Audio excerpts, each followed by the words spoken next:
और चलिए आपको सीधे लिए चलते हैं गोरखपुर, जहां पर सीएम योगी आदित्यनाथ इस वक्त विजयदशमी के मौके पर गोरखपुर से सीएम योगी आदित्यनाथ को सुनिए। श्री केपी दुबे जी, सलाहकार जैव विविधता राष्ट्रीय स्वच्छ गंगा मिशन नई दिल्ली डॉक्टर संदीप बेहरा जी, आज के इस कार्यक्रम में उपस्थित शहीद असफाउल्लाह खां प्राणी उद्यान से जुड़े हुए सभी अधिकारीगण, प्रशासन और वन विभाग से जुड़े हुए सभी अधिकारी और इससे जुड़े हुए सभी संस्थाएं, उपस्थित भाइयों बहनों, आज विजयादशमी का पावन पर्व है और साथ ही साथ वन्य जीव सप्ताह भी वर्तमान में चल रहा है। मैं इस अवसर पर आप सबको हृदय से बधाई देता हूं। विजयादशमी का यह पर्व हम सबके जीवन में इसी प्रकार की समृद्धि और खुशहाली लाता रहे। राम राज्य की आदर्श भावनाओं के अनुरूप हम न केवल मानव कल्याण के लिए और उसके उत्थान के लिए कार्य करेंगे, बल्कि प्रत्येक प्राणी के रक्षा के लिए, उसके संरक्षण के लिए भी हम सब अपने स्तर पर योगदान करेंगे। इस विश्वास के साथ मैं आप सबको हृदय से बधाई देता हूं, अपनी शुभकामनाएं देता हूं। आज मैंने यहां पर बहुत सारे कार्यक्रमों के साथ मुझे जुड़ने का अवसर प्राप्त हुआ। अभी डॉल्फिन पर एक पोस्टर रिलीज किया गया। वन्य जीव सप्ताह कार्यक्रम के अवसर पर यहाँ पर जो विभिन्न प्रकार की प्रतियोगिताएं हुई थी, उससे जुड़े हुए छात्र छात्राओं को भी पुरस्कृत किया गया। इससे पहले गोरखपुर के जू में एक सफेद बाघिन को आज उसके बाड़े में छोड़ने की कार्रवाई भी अभी संपन्न हुई है। उसका नाम गीता है और उसे आज यहाँ पर छोड़ा गया। बहुत अच्छी है, अगर आप देखेंगे तो आपको एकदम रोमांचित करने वाला क्षण था। जैसे ही यानी अपने बाड़े में थी, वो कैद थी वो अपने उसमें, लेकिन जैसे उसके ओपन उसमें छोड़ने के लिए जैसे उसका पिंजरा खोला, वो तुरंत निकल करके पूरे उसमें विचरण करने लग गई। और साथ ही साथ तेंदुए के 2 बच्चों का नामकरण भी, कैद थी वो अपने उसमें, लेकिन जैसे उसके ओपन उसमें छोड़ने के लिए जैसे उसका पिंजरा खोला, वो तुरंत निकल करके पूरे उसमें विचरण करने लग गई। और साथ ही साथ तेंदुए के 2 बच्चों का नामकरण भी, जिसको उत्तर प्रदेश वन और जलवायु परिवर्तन विभाग के द्वारा से दूध भी पिलाया वहां पे। और एक महीने का रहा होगा, आज वो काफी बड़ा हो गया है, वो अंदर ही था। यानी वन्य जीवों के प्रति हमारा यह भाव रामचरितमानस की उन पंक्तियों को प्रदर्शित करता है। मैंने 3 यहाँ पे तेंदुए के अलग अलग उम्र के उसको देखा है। एक जो 3 महीने की अब हुई है, मुश्किल से 6-7 दिन की थी वो जब उसको रेस्क्यू किया गया था। अगर रेस्क्यू नहीं किया गया होता तो उसको जंगली जानवर अन्य मार देते या लोग मार देते। जो 1 महीने का भी नहीं था, उसको भी रेस्क्यू किया गया, वो आज बड़ा हो चुका है। और एक महाराजगंज में एक जाल में फंस गया था, उसका पूरा पंजा खराब हो गया था और उसको 12 से 15 लगभग 15 महीने का है, अच्छा हेल्दी हो गया है। तीनों को देख करके मैं आज इस बात को देख रहा था कि जो तुलसीदास जी ने रामचरितमानस में कहा है, हित अनहित पशु पक्षी जाने।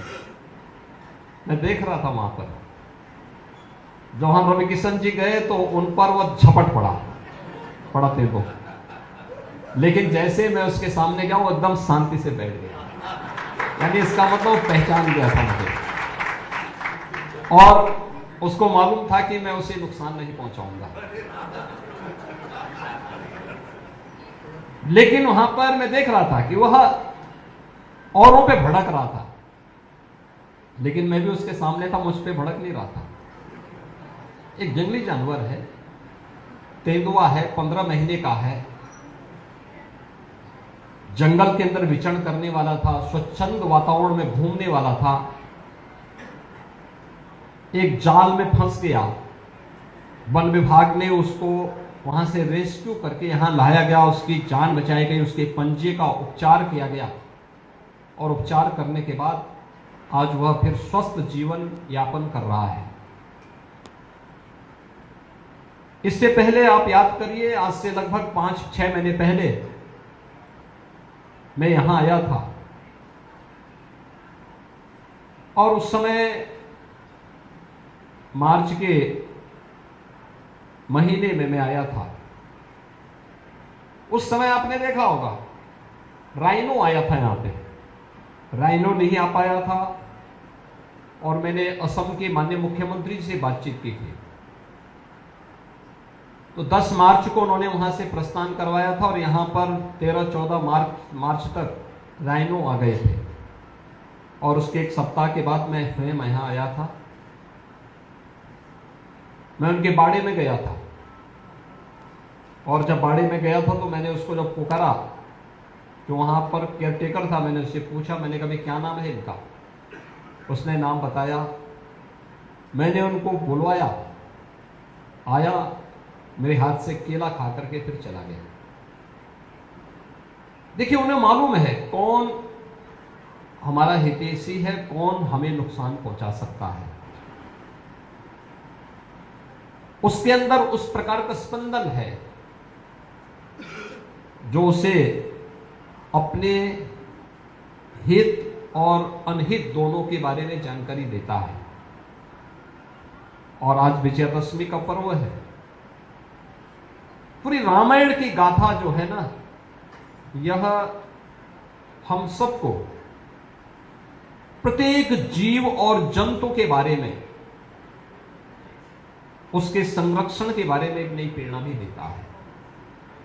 हमारा व्यक्तिगत जीवन कैसा होना चाहिए, पारिवारिक जीवन कैसा होना चाहिए, सामाजिक जीवन और राष्ट्रीय जीवन कैसा होना चाहिए, प्रकृति के प्रति हमारा दायित्व क्या होना चाहिए, राजा का प्रजा के प्रति क्या कर्तव्य होना चाहिए, जीव और जंतुओं के प्रति हमारा व्यवहार कैसे होना चाहिए। पूरी रामायण में अगर आप देखेंगे, अरण्य कांड ही उसमें एक आ जाता है। भारत की पूरी ज्ञान संपदा कहीं है तो उसी अरण्य में है, जिस पर राक्षसों के द्वारा अतिक्रमण करने का प्रयास होता है, और पूरी रामायण की कथा वहीं से प्रारंभ हो जाती है।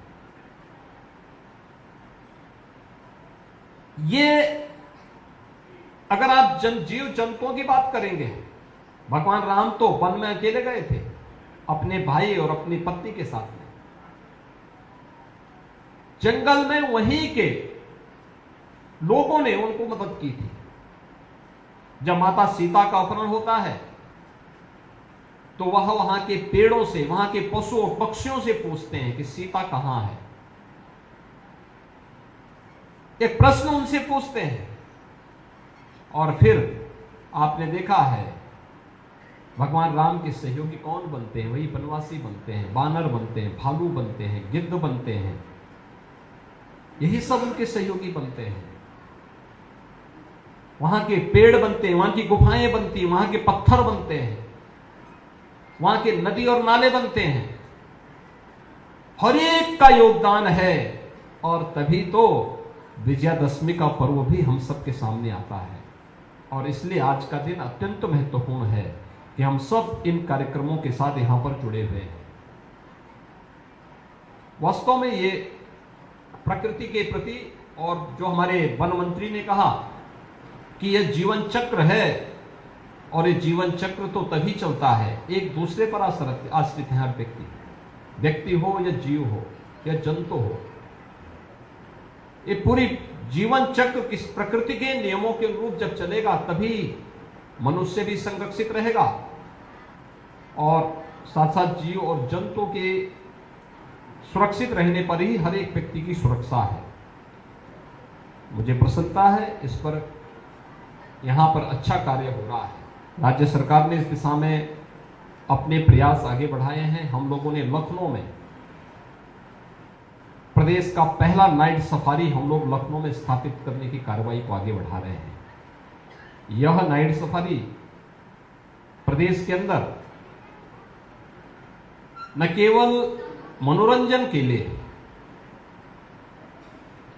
इको टूरिज्म को और वन्य जीवों के प्रति आम जन के मन में एक सम्मान का भाव पैदा हो, जागरूकता पैदा हो, जिससे आवश्यक होगा, बल्कि स्कूली बच्चों के ज्ञान वर्धन का भी एक माध्यम बनेगा। ये लखनऊ में हम लोग कार्य प्रारंभ करने जा रहे हैं। रानीपुर में अभी हम लोगों ने टाइगर रिजर्व की घोषणा की है। ये चित्रकूट के पास पड़ता है, बड़ा क्षेत्र है, जंगली क्षेत्र है। भगवान राम वनवास काल में सर्वाधिक समय इसी क्षेत्र में निवास किए थे। अमानगढ़ बिजनौर के पास, कालागढ़ रामनगर से जुड़ा हुआ पूरा क्षेत्र, इसे भी हम बहुत जल्दी इको टूरिज्म के एक नए स्पॉट के रूप में विकसित करने जा रहे हैं। अन्य तमाम क्षेत्रों में भी हमारे कार्यक्रम आगे बढ़ने जा रहे हैं। रेस्क्यू सेंटर हमारे स्थापित होने जा रहे हैं। आप सोचिए कि आज तक हम लोग नहीं कर पाए, गिद्ध समाप्त हो रहे हैं, और सोगी बरवा महाराजगंज में हम लोग गिद्ध संरक्षण के भी एक रेस्क्यू सेंटर को आगे बढ़ा चुके हैं। यहां पर कार्य बहुत अच्छे ढंग से आगे बढ़ रहा है, और मुझे प्रसन्नता है कि हम लोग आने वाले समय में महाराजगंज, चित्रकूट, मेरठ और पीलीभीत में रेस्क्यू सेंटर की स्थापना भी करेंगे। प्रदेश सरकार ने वन्य जीवों से जब मानव का कहीं संघर्ष होता है, द्वंद्व होता है, तो उससे जनहानि होती है, उसको हमने आपदा की श्रेणी में लिया है। उस परिवार को हम तत्काल 4 लाख रुपए की सहायता उपलब्ध कराते हैं अगर कोई जनहानि होती है। अंग भंग होता है तो उसमें भी हम लोग उसमें सहयोग करते हैं। और साथ ही साथ प्रदेश में डॉल्फिन संरक्षण के लिए भी हम लोगों ने उस क्षेत्र को चुना है जहां पर निषाद राज ने भगवान राम को अपनी नैया से गंगा पार करवाई थी। वो क्षेत्र हमारा गांगे डॉल्फिन के संरक्षण के लिए हम लोगों ने संरक्षित घोषित किया है। इसके साथ ही मुझे बताते हुए मैं संजीव बेहरा जी को बताना चाहूंगा कि नमामि गंगे परियोजना के परिणाम आज सामने आए हैं। कानपुर में सीसामऊ में 14 करोड़ लीटर यानी 14 MLD जो शिविर गिरता था, गंगा में आज एक बूंद नहीं गिर रही है। आज वहां पर जो शिविर गिरता था, आज वो सेल्फी पॉइंट बना हुआ है। जाजमऊ में इतना जो वहां पर कानपुर में चमड़े का उद्योग था, उसका इतना कचरा गिरता था, इतना जहरीला होता था, एक भी जलीय जीव नहीं बचा था। आज उसे नियंत्रित किया गया है। आज वहां पर जलीय जीव फिर से पैदा हो गए, फिर से दिखाई देने लग गए। नमामि गंगे परियोजना का परिणाम है 2019 में प्रयागराज कुंभ स्वच्छता के नए मानक के साथ वैश्विक मंच पर अपनी एक नई आभा के साथ भव्य और दिव्य कुंभ के रूप में स्थापित हुआ। और यही नहीं, मैं विगत वर्ष जब काशी में था, इसी सीजन में वहां पर मुझे देखने को मिला डॉल्फिन फिर से गंगा में दिखाई दे रहे थे। डॉल्फिन फिर से गंगा में दिखाई दे रहे हैं और काशी के पास, मिर्जापुर प्रयागराज के पास डॉल्फिन फिर से दिखाई दे सकते हैं, हम देख सकते हैं। और मैं इस बात के लिए आश्वस्त करता हूं कि डॉल्फिन के संरक्षण के लिए जो कदम बढ़ाए गए हैं ये अभिनंदनीय है। हमें इस दिशा में और भी अच्छे प्रयास करने चाहिए। यहां पर जो अच्छे कार्य हो रहे हैं उसको और गति देने की आवश्यकता है। और मैं इस बात के लिए यहां पर कहूंगा, दूसरा मैं वन विभाग से इस बारे में कहूंगा, एक बात जो अक्सर आती है कि यहां पे इन वन्य जीवों के उपचार और संरक्षण के लिए जो चिकित्सक, वेटनरी चिकित्सक यहां पे लगते हैं, उनका अभी तक कोई कैडर डिफाइन नहीं हो पाया है। वन विभाग को इनके कैडर को यहां पर व्यवस्थित रूप से आगे बढ़ाना चाहिए, जिससे उनको प्रमोशन की संभावनाओं को आगे बढ़ाया जा सके और वन्य जीवों के लिए हम उनका बेहतर उपयोग कर सकें। इस दिशा में एक प्रयास होना चाहिए।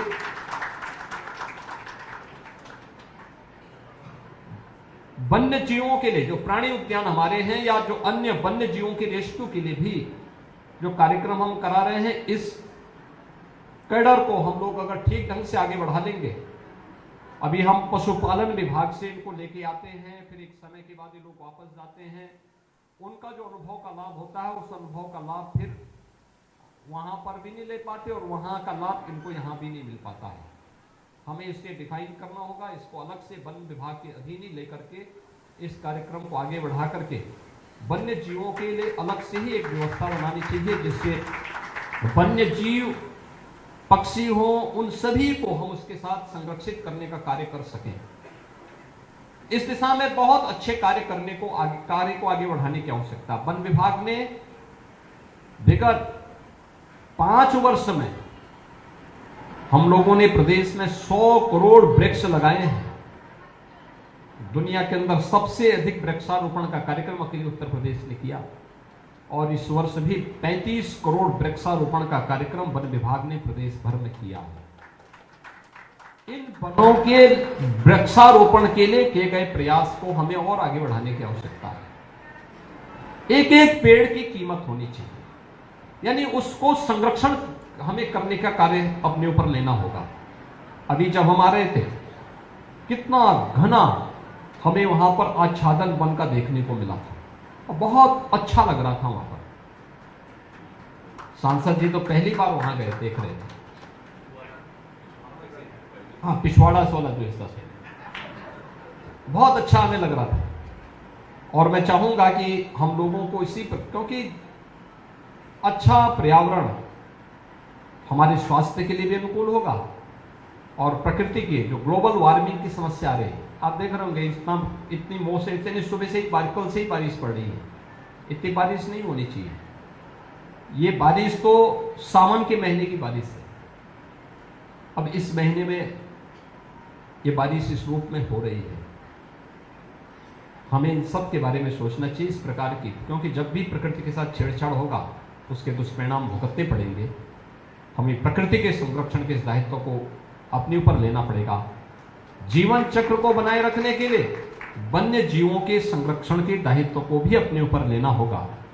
आज का यह प्राणी उद्यान गोरखपुर में किए गए कार्यक्रम, तेंदुए के 2 बच्चों का नामकरण, सफेद बागिन यहां पर पहली बार आई है, उसके पूरे उसमें उसको वहां पर छोड़ा गया। उस कार्यक्रम को भी देखने लायक था। कितनी मस्ती के साथ वो गई थी, यानी ये चीजें देखने लायक थी। और वहां उसका विचरण देखो, क्या स्फूर्ति है उसमें। ऐसे ही डॉल्फिन पर जो पोस्टर रिलीज हुआ है और बच्चों को यहां पर जो प्रतियोगिताओं के लिए पुरस्कृत किया गया है, मैं इसके लिए हृदय से बधाई देता हूं। पूरे वन्य जीव सप्ताह के लिए अपनी शुभकामनाएं देता हूं। विजयादशमी की मंगलमय शुभकामनाएं आप सबकी प्रति व्यक्त करते हुए अपनी वाणी को विराम देता हूं। धन्यवाद। जय हिंद।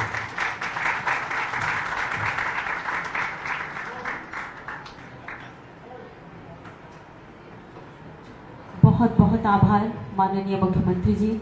आपके दिशा निर्देशन में उत्तर प्रदेश बहुत तेजी से आगे बढ़ रहा है। और गोरखपुर के चिड़ियाघर को आप सभी सीएम लोग योगी तो ने बहुत यहाँ पर सौगात दी है।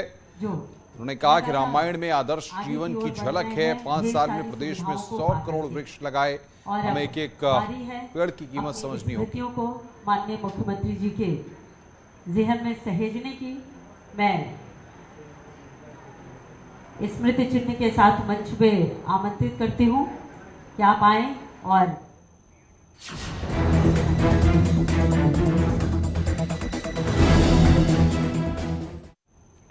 कहते हैं आरोपी कितना भी शातिर क्यों न हो, एक ना एक दिन कानून के शिकंजे में आ ही जाता है।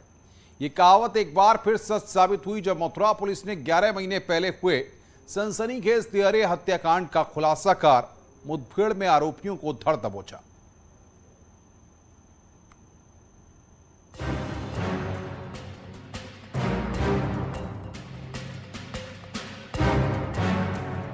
ट्रिपल मर्डर की मिस्ट्री सॉल्व। 11 महीने तक खाक छानती रही पुलिस। तीसरा पति निकला ट्रिपल मर्डर का मास्टरमाइंड। करीबन 11 महीने पहले मथुरा दिल्ली हाईवे पर एक के बाद एक 3 शव अलग अलग जगहों से बरामद हुए थे। पुलिस को ना तो मृतकों के बारे में कोई जानकारी थी, ना ही हत्यारों तक पहुंचने का सुराग। लेकिन ब्लाइंड केस को सॉल्व करने के लिए मथुरा पुलिस ने एक चैलेंज की तरह इसे लिया और 11 महीने के बाद कानून का हाथ हत्यारोपियों तक पहुंच गया। 2 नवंबर 2021 में जनपद मथुरा में एक्सप्रेस वे पे 2 डेड बॉडीज प्राप्त हुई। 4 तारीख में एक महिला की प्राप्त हुई। पूरी घटना पूर्णतः ब्लाइंड घटना थी, जिसके संबंध में कोई जानकारी नहीं थी कि वो कौन है, कहाँ के लोग हैं और उनके पहचान नहीं करा पाए। लगातार साल भर से टीम लगी हुई थी। 2 नवंबर 2021 को सुरीर में माइलस्टोन 79 पर एक बच्चे का कंटीली तारों में शव मिला। यहीं से 5 किलोमीटर दूर माइलस्टोन 74 के सर्विस रोड पर एक और बच्चे का शव मिला। पुलिस शिनाख्त करने की कोशिश कर रही थी कि तभी 48 घंटे के भीतर बलदेव क्षेत्र में 4 नवंबर को माइलस्टोन 129 पर एक महिला का शव मिला, उसी हालात में जैसे दोनों बच्चों के मिले थे। लेकिन पुलिस को नहीं पता था शव किसके हैं और हत्या क्यों की गई। हालांकि डीएनए की जांच की गई तो पता चला कि मरने वाले बच्चे और महिला माँ बेटे हैं। लेकिन शवों की पहचान करते करते पुलिस को 10 महीने लग गए। 2019 में उसकी तीसरी शादी हुई एक यशपाल नाम के व्यक्ति से, जो ड्राइवर था। उस घटना में उस शादी के बाद यशपाल के साथ मृतका और उनके 2 बच्चे रहने लगे। लेकिन यशपाल को ये बात पसंद नहीं थी कि भाई जो बच्चे मेरे नहीं है, मेरे को उनका भरण पोषण क्यों करना पड़ रहा है। इसी बात पे इनका झगड़ा रहता था। सर्विलांस और स्वाट टीम 11 महीने से जांच कर रही थी। जांच के दौरान टीम ने डीसीआरबी, एनसीआरबी का डेटा खंगाला। इस दौरान जिपनेट पर मौजूद हजारों लोगों के डेटा से मृतकों के डेटा को मैच किया गया। जांच के दौरान महिला बच्चों की गुमशुदगी का डेटा मिला। मिले डेटा के आधार पर महिला की पहचान करिश्मा के रूप में हुई। महिला और बच्चों की पहचान के बाद अगला सवाल था कि महिला की हत्या किसने की। ये जानने के लिए पुलिस की टीम ने सबसे पहले गुमशुदगी लिखाने वाले शख्स तक पहुंची तो पता चला कि सूचना देने वाला महिला का तीसरा पति है। पुलिस को पति की थ्योरी में झोल मिला और उसे संदिग्ध मानते हुए जांच को आगे बढ़ाया गया। ट्रिपल मर्डर जो हुए थे एक्सप्रेसवे पर, इनका वांछित अभियुक्त इसके साथ पुलिस की मुठभेड़ हुई। पुलिस के द्वारा भी जवाबी फायरिंग की गई, जिसमें कि इसके पैर में चोट लगी है। पुलिस की जांच के दौरान पता चला कि महिला की तीसरी शादी फिरोजाबाद में हुई थी। आसपास के लोगों ने बताया कि पति सौतेले बच्चों के साथ नहीं रहना चाहता था, जिसको लेकर झगड़ा होता रहता था। अब तलाश थी उस पति की जो प्राइम सस्पेक्ट था। मंगलवार रात को एक मुठभेड़ के बाद पुलिस ने आरोपी पति और उसके साथियों को गिरफ्तार कर लिया, जिसके बाद आरोपी ने मर्डर की पूरी मिस्ट्री खुद खोल कर रख दी।